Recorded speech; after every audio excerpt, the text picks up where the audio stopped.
One of the things that's interesting about, the problem of over-incarceration in the United States, California was a leader in building that. California had the most stringent three strikes law that swept the nation. California had some of the most stringent parole policies for many decades. Our state built 22 new prisons over the course of a 25-year period, while only building, one UC university. We expanded incarceration through adding more and more felonies and enhancements to our penal code, such that we increased the number of people incarcerated in our state by 5 times over that same time period. So there was really a need for a new approach entirely.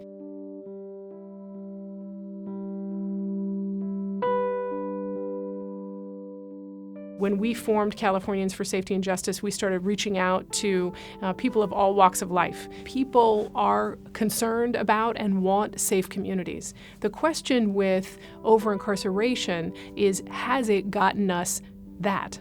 And the answer is no, it has not. Spending more and more on prisons doesn't make us safer and depletes resources that we need for things like prevention and treatment. Proposition 47 was our ballot initiative to reduce over-incarceration in California. What the measure does is 3 things.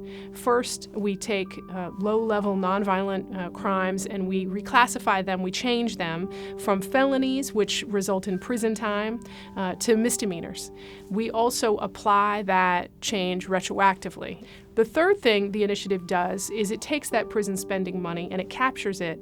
All of the savings that this initiative generates in prison costs are going to be reallocated to victim services, as well as programs for at-risk youth in public schools, and the bulk of it will go towards mental health and drug treatment. On election night, we won with 60% yes in the lowest voter turnout election cycle in memory in our state. So it was a huge victory. We celebrated big and then realized the next day that in many ways that's when the work begins. What we're doing so far in terms of implementation of Proposition 47 is focusing on outreach.